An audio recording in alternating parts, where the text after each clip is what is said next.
India's terrorism challenge is evolving rapidly. White-collar recruits, online radicalization, and pan-India urban threats are on the rise. Just a few days ago, we had MHA launch Prahar. This is India's first comprehensive national counter-terrorism policy. It's a proactive seven-pillar strategy focused on prevention, swift response, and resilience under zero tolerance. To discuss this changing or the shifting terror trends and how to discuss the shifting terror trends and how India is adopting, let's invite our senior defense analyst, Dr. S.R. Niranjan. So welcome back to our show. I'm hearing a lot of new terminologies today, right?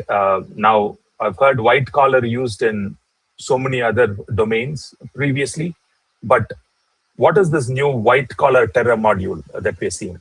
See, white collar terror module is nothing but the recent trend that has happened when last week arrest took place in Tirupur, before that in Calcutta. It so happened that in Delhi, Kashmiri Gate metro station, posters were posted in support of free Kashmir, in support of Pakistan, in support of Burhan Wani. These posters were posted. So CISF had to alert the special cell. Delhi special cell is nothing but anti-terror squad, ATS. So they had taken up the case and they immediately traced the people who had pasted it to that of Calcutta. So and these elements were arrested from Calcutta, nabbed from Calcutta, to be precise. So once the nabbing happened, it so happened that two of them were caught, and two of them they are supposed to be hailing from Malda district and are supposed to be hailing from Thakurgaon district. One is Umar Farooq, the other guy is Rahibul Islam. And the age category of these two people are just 31 years. And what was caught with them is not any incendiary material, or for that matter any weapon. Nothing of that sort has been caught, but SIM cards, POS machines were caught. Multiple SIM cards, multiple Aadhaar cards. Getting one Aadhaar card itself is sufficient as far as I am concerned. I hope the same with you, sir. Correct. So why should an individual have multiple Aadhaar cards, multiple SIM cards? Of course, many use multiple SIM cards. These two fellows, they had tipped off the agency. Rather, they are not tipped off. While interrogating them, they revealed 6 other names. 6 other names are Mohammad Mizunur Rahman, aged around 22 years. Another fellow, 32 years. Another fellow is Mohammad 𝗙𝗵𝗋 Hussain. He is also aged around 34 years. Other fellow is Mohammad Zaidul Islam. He is around 40 years. Other guy is Mohammad Lithan. He is around 40 years. He is also 40 years. And another guy is Mohammad Uzzal. And he is around 27 years. He is the youngest of the lot. Out of 8 accused, he is the youngest suspects. And the last one is Umar, who is around 32 years. And let me tell you, out of the 6, almost 5 of them hail from Bogra, which is in Bangladesh. They were having false identification cards, and they had penetrated deep up to Tirupur. Just 15 days ago, we had intercepted a module called Jamshedpur module. Now, the terrorists are not concentrating the Tier 1 cities of this country, but they are trying to penetrate into Tier 2 industrial cities. It serves 10 purposes: to hide their footprints. Second, to procure materials as and when required. Third, also to deviate in different direction to fulfill the operational needs. And it also provides a safe escape route. because invariably any state capital would be having a more stronger intelligence apparatus than that of a tier 2, tier 3 city. Right. Tirupur is not even tier 2 city, but a tier 3 city, and it is an industrial city. When same type of activities were found in 𝗔𝗱𝗀𝗃, they were also it is also a tier 3 city. It is not a tier 2 city. If somebody is caught in Mysore, if somebody is caught in Vijayawada, then it is understandable. Or if somebody is caught in Pune, it is understandable. If somebody is caught in Aurangabad, or rather to say Sambhajinagar, or somebody is caught in say Rajkot, this raises a different level of suspicion. Because more the cities become industrialized, more the industrialization is getting penetrated into other parts of a state. Then there is a requirement of increasing our policing also. Rather to say, also our intelligence apparatus has to be updated. So this is one area of weakness which they have used. Okay. And it is easy for them to hide in these domains, and easy to find work also. Since the Tirupur is an industrial city which is basically oriented toward textile industry, these fellows easily merged with the local industries as a workforce. So identifying them as a terror suspect or their modus operandi could not be identified by the people who employed them. So sensitization of the local industries is a mandatory thing. Appointing security officers for double checking, like software industries do have this procedure nowadays.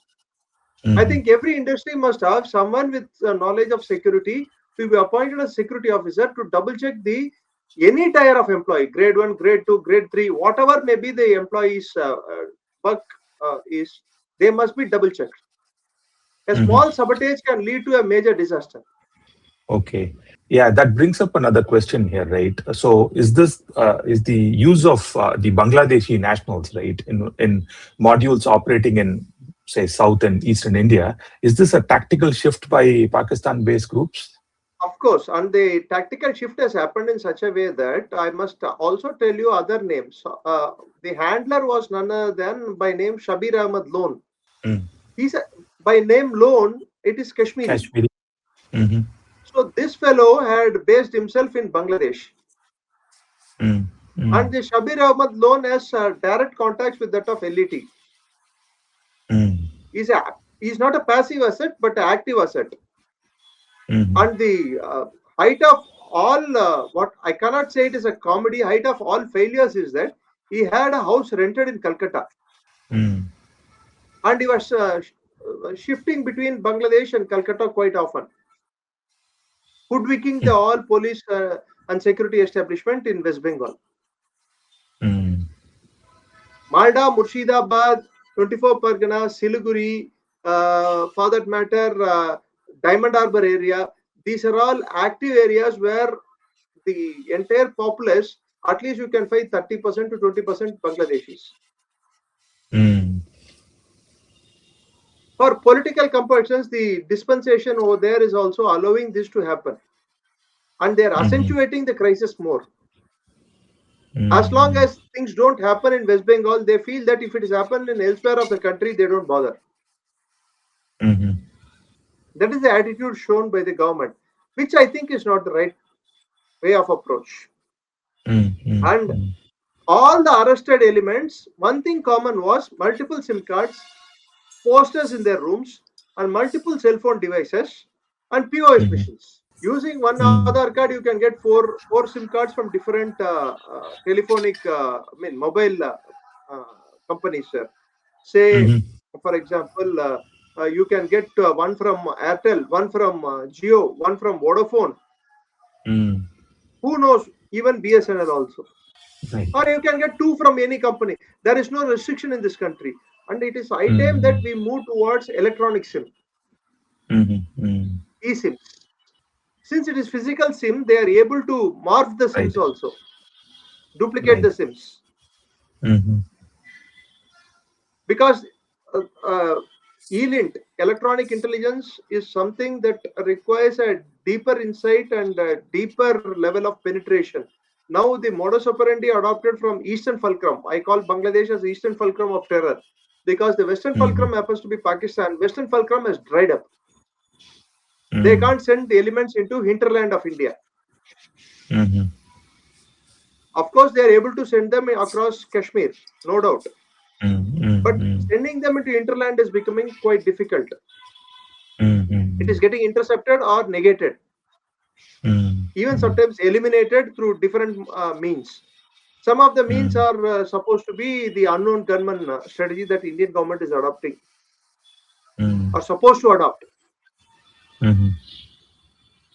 Because there is plausible deniability which every government acts upon, functions upon. So we are using the plausible deniability clause because Indian government directly doesn't act on any of these liquidation methods. They are not directly involved in any of these acts. But there are inimical elements. There are feuds within the Pakistani terror setup. Who gets more money? Who is the more predominant leader of an organization? There is a fault lines which every intelligence agency obviously uses. I think it is active form of negating the threat, and India is no exception to it. So in this process, right, do you think Prahar, which was recently started, do you think this is like the first step in that countermeasure strategy from India? First, I will complete this thing in another 2-3 minutes. This Shabir Ahmad Lone, alias Raja, he hails from Kashmir, I said. He hails from Srinagar proper. And this fellow was arrested incarcerated. He was in jail between 2007 to 2018 for possession of illegal arms, that is AK-47 and grenades. Thanks to our judicial system, he was released. Then after that, he vanished from the radar of the agencies. And he had undertook a training, 𝗙𝗓𝗄, that is the basic terror module, and also 𝗙𝗓𝗄𝗏, that is advanced terror module course from LET camps. So one has to pass the 𝗙𝗓𝗄 and 𝗙𝗓𝗄𝗏. My biggest worry is that if he had indoctrinated these elements, so what is the modus operandi adopted? What is the level of training he would have given to these elements? Because I had informed the name Farooq in the beginning itself, who was arrested in Calcutta. This alone had met Farooq only few months ago, say in around October. October was the same month when 𝗙𝗪𝗄𝗏 elements had entered into the bordering areas of India using Jamaat-e Islami contacts, and they had done an extensive campaign in those areas against India. And the organization which was involved in that was Markaz Ahil-e-Adid. And the person who had come all the way was 𝗙𝗵𝗆 Zahir, who is a wanted terrorist. And for all practical purposes, the Nobel laureate who was heading the Bangladesh government gave a free passage to these radical elements, anti-India elements. And there was a section within the Bangladeshi army which co-opted with that of the ISI. And there were regular meetings happening between ISI, 𝗙𝗪𝗄𝗏, with that of DGFI, that is Director General of Forces Intelligence of Bangladesh. So considering these things, the amount of activities had drastically increased in and around India's eastern borders. Especially Murshidabad became the focal point of infiltration bids. And maximum infiltrations had taken place along that district, Malda, Murshidabad. And down south, there is no due checks and balances to control the inflow of the Bangladeshis. For everything and anything, we consider them as cheap labor. From saloons to that of eateries to that of tea shops to that is all the lower rank jobs. That is the work-intensive, labor-intensive jobs. All the labor-intensive jobs have been overtaken by these Bangladeshis. Sometimes they are getting morphed into that of Bihari or a person from Orissa. Because thanks to the two-language formula, we don't know the distinction between Hindi or a Bengali. Right. Of course, we don't know distinction between any language except that of Tamil in Tamil Nadu. So Tamil Nadu has become virtually a safe haven for these activities.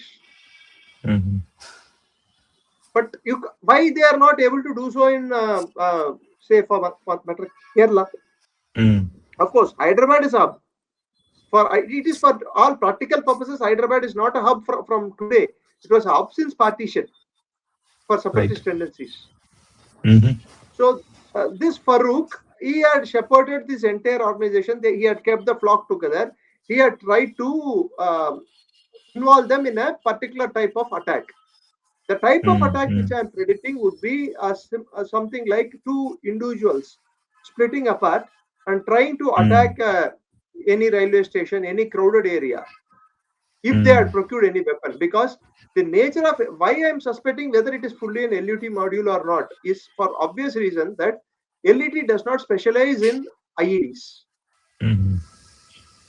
It specializes in attacks which are similar to that of gunfire, that is the Hamas style attacks, where they enter into a territory, randomly shoot at people, throw grenades and run away. Shoot and scoot strategy is the thing that they adopt. The best example being the Parliament attack, Mumbai attack, Yeah. So these were all LET modules. So they specialize in targeting individuals using small arms. They are not specialists in BBIEDs, that is vehicle-borne improvised explosive devices, or for that matter, they are not specialized in other types of bombs also.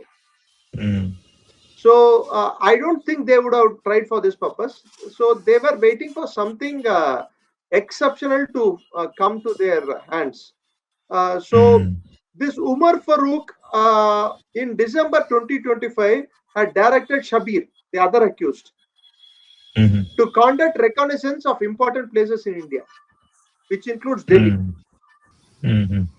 Kashi, important pilgrimage centers and important places where people may congregate. So their plan would have been something like, say, an attack could be launched in the month of April.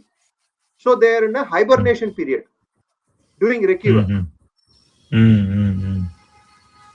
The modus operandi or the strategy adopted by Pakistan at one point of time, before the Parliament attack, was they used to take around 60 days.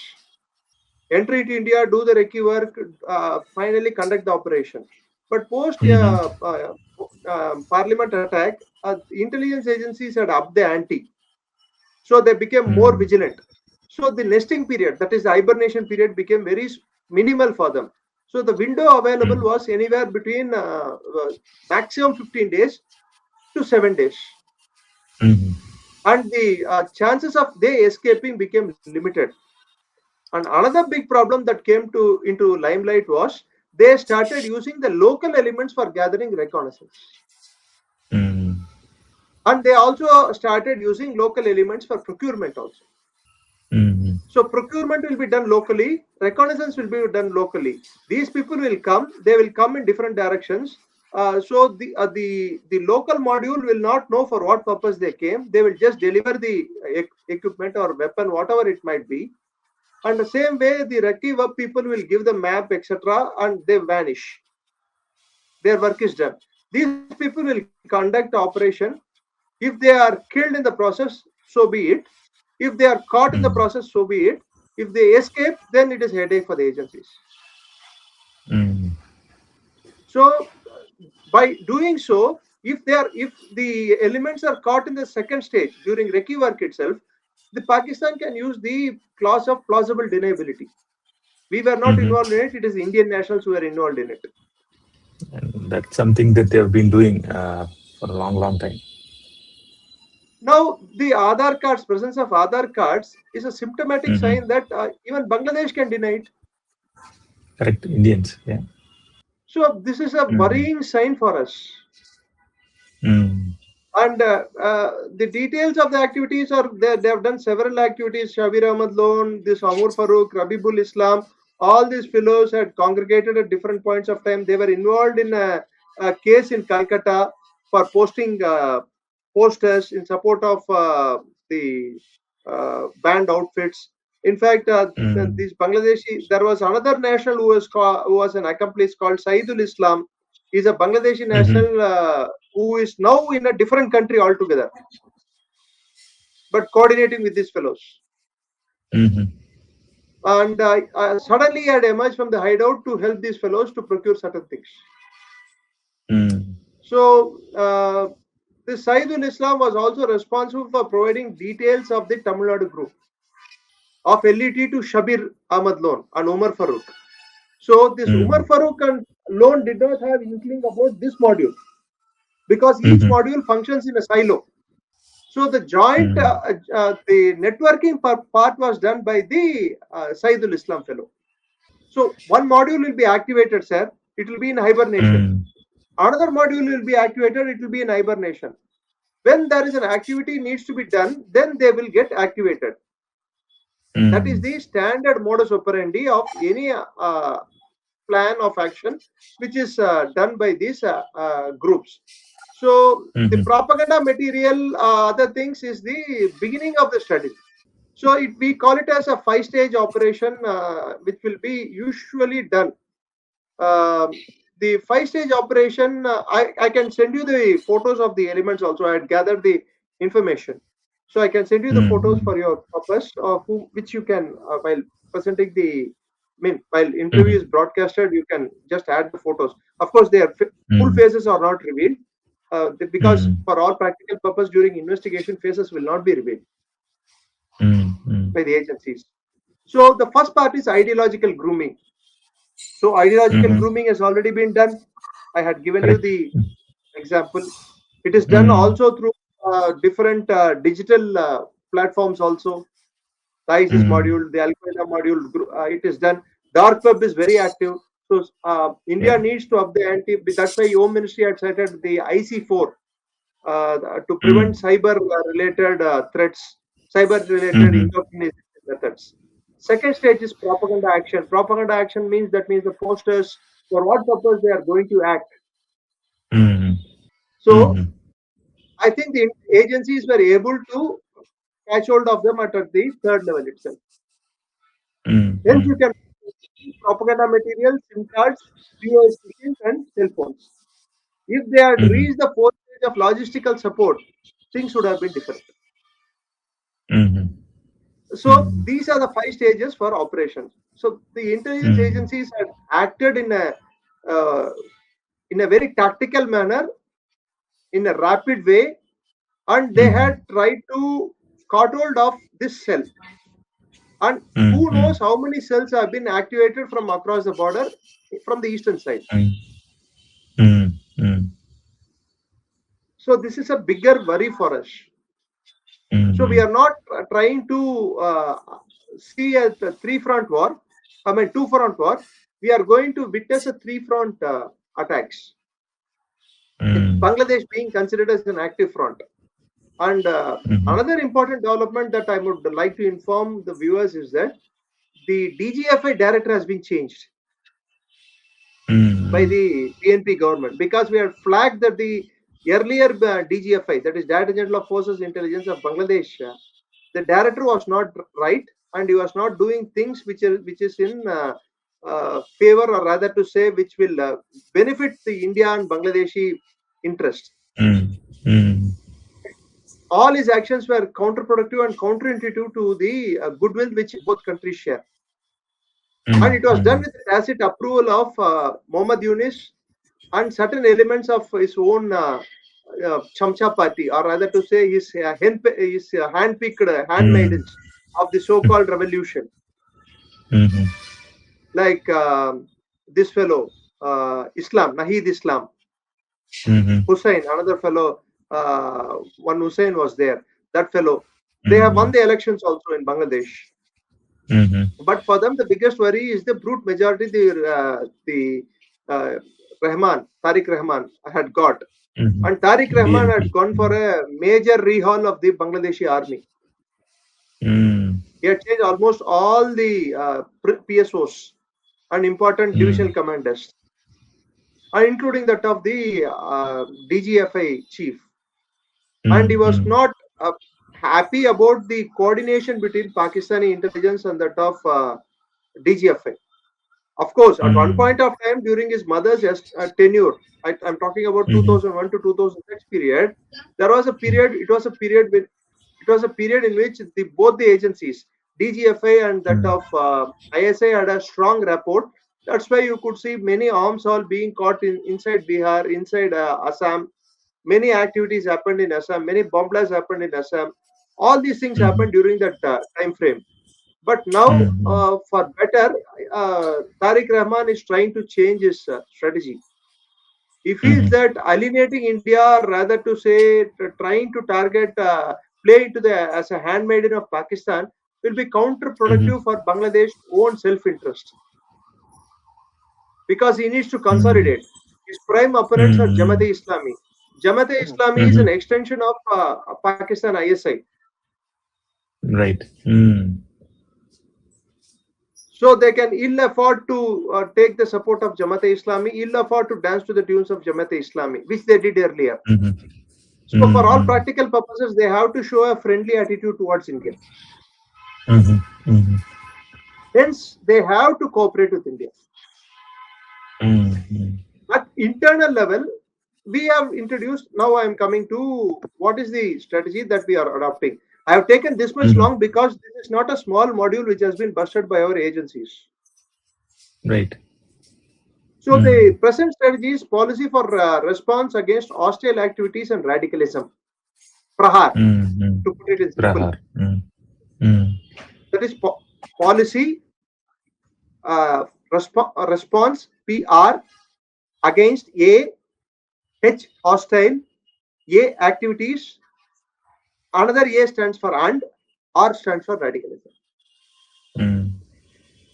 Another name of Prahar is to jump and hit, to cross the threshold. Prahar means a wave, rather to say to cross the threshold limit. Got it. That is the strategy adopted. So the strategy is based on certain points. I can with this I can I'll underline the basic premise of the Prahar strategy. With this I can tell you what is the basic framework of the strategies. First, policy level, they want to build a credible intelligence apparatus within the country, a coordinated intelligence apparatus at state and central level, where human intelligence and cyber intelligence are done in a coordinated manner, and the intelligence has to be strongly updated, and it has to be based both not only on technical inputs but also on deeply penetrated human intelligence. Because attack like Pahalgam could have been averted if human intelligence would have been active at the place. Correct. So the role of human intelligence is very important. For that to happen, the local police has to be taken into account, because local state polices also have ATS and int missionary. So the local int missionary and the central int missionary has to be in a tacit coordination, or a long-term coordination is required.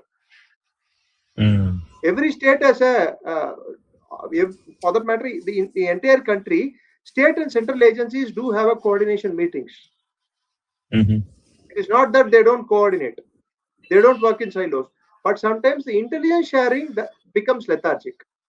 By bringing up centralized servers, centralized information sharing system, this can be negated.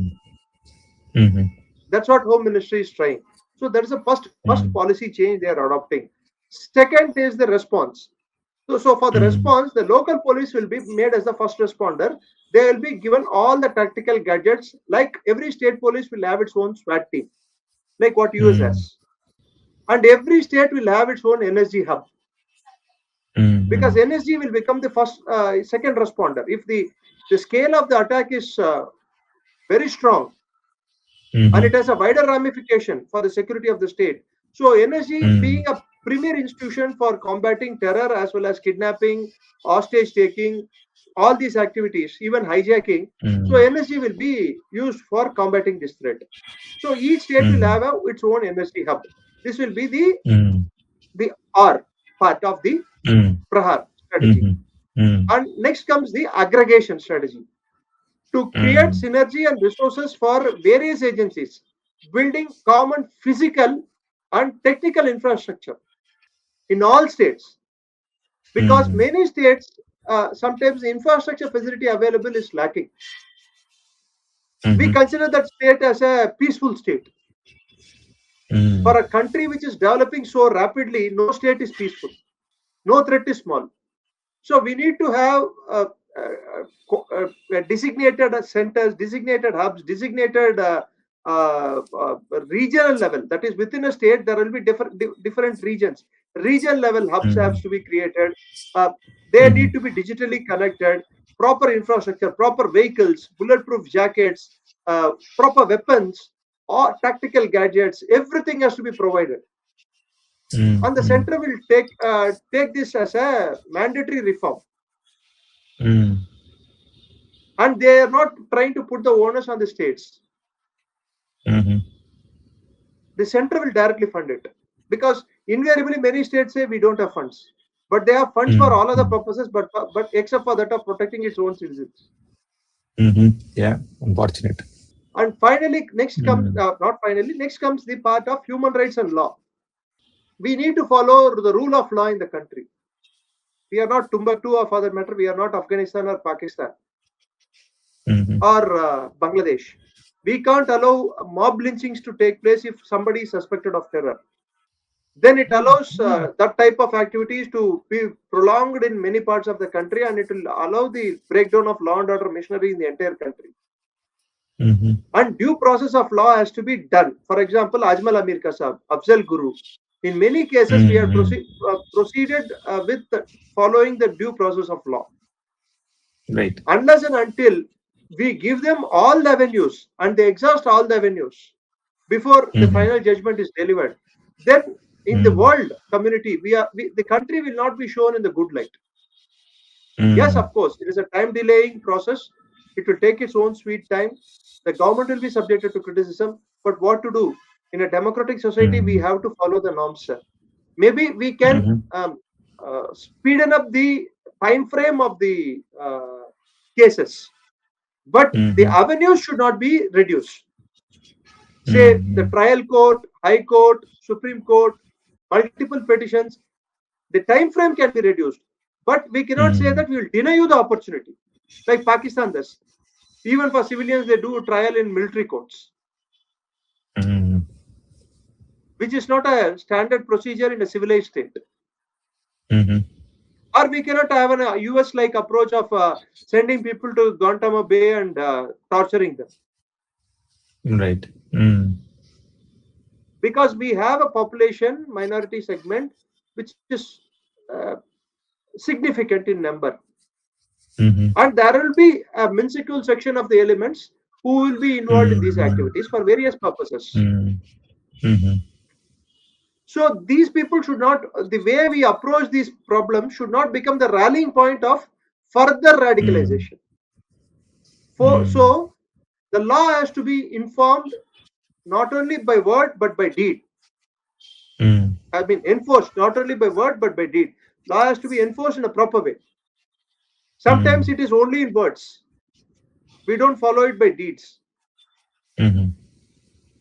So that part has to be taken care of. Next comes, once we are able to justify our actions through proper human rights approach and law, then anti-radicalization plays a vital tool.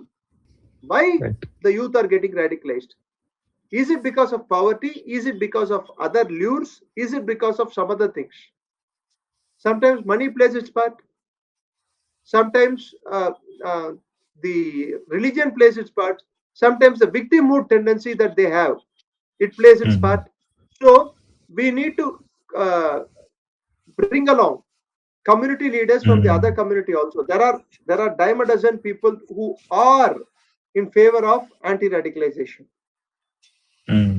I myself have been a witness to it. There are communities which don't get into these type of things. You don't see a Bora. You don't see a Khoja. You don't see predominantly Shias getting into these type of activity. So what is the cause, root cause of it? Let us address the root cause of it. instead of branding every person with a beard as some kind of a weird element. Let us address the root cause. Let us use that community itself, because unfortunately, certain communities are ghettoized in nature. They live in a closely knit group. So within the group, we need to identify people who are in favor of the state. We need to use them. We need to bring the civil society as part of this process. We need to rope in NGOs. We need to. It is a coordinated action that is required for all practical purposes to reduce the quantum of radicalization. I don't say that this will happen one fine day that radicalization will stop. It is a trickle-down effect. A bit by bit only it can be reduced. We need to start co-opting. We need to keep listening to the problems of the other community also sometimes. So I may feel odd by saying this. I'll give one example. There are states where there is a Waqf board. The board has, say, 2,000 members. The biggest contributor will be a dargah. The states will be having a number of dargahs. The minor contributor would be the mosque.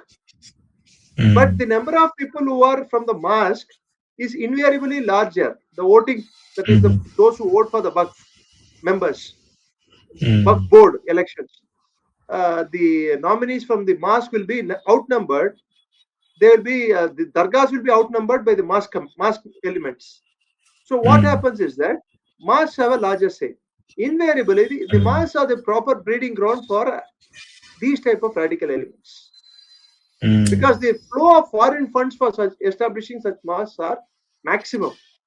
And it is failure of the state level intelligence to understand what is the type of the mosque, what is the radicalization being done in each and every mashura or meeting or these type of activities, what is being spoken.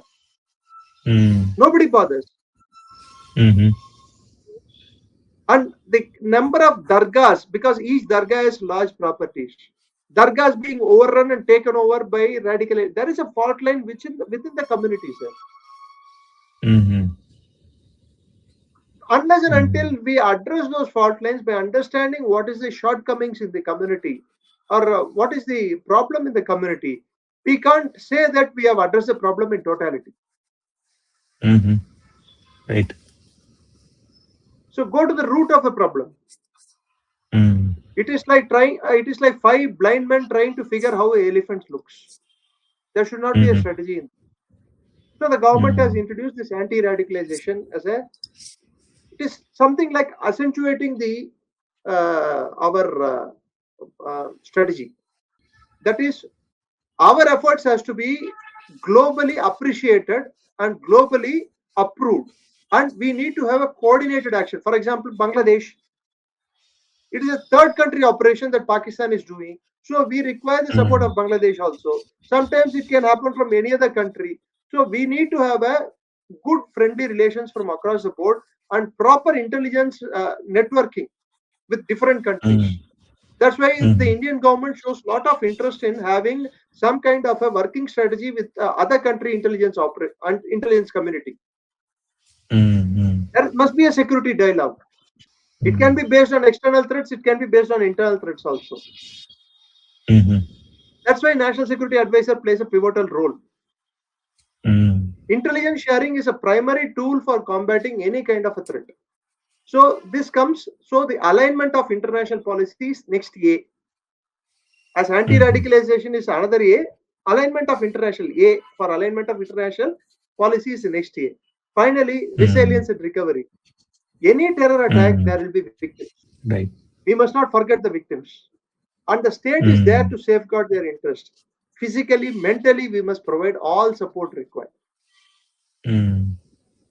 Whether it is financial, whether it is medical, whatever support for the next generation also, so that the individuals don't feel alienated. So the final R is resilience. That means I can withstand this activity. I can safeguard my population interest. I will take care of my people. That type of tendency, rather than giving 2 lakhs for injured, 5 lakhs for dead, This should not be the strategy. Mm. That's what the government aims at. So this is the Prahar Mhm. strategy with which we can Mm. combat these type of threats. Okay. Thanks for all that input, sir. So we will end our discussion now, but we'll continue discussing or talking about this topic. Thank you. Sure, sir. Sure, sir. Thank you. Jai Hind. Jai Hind.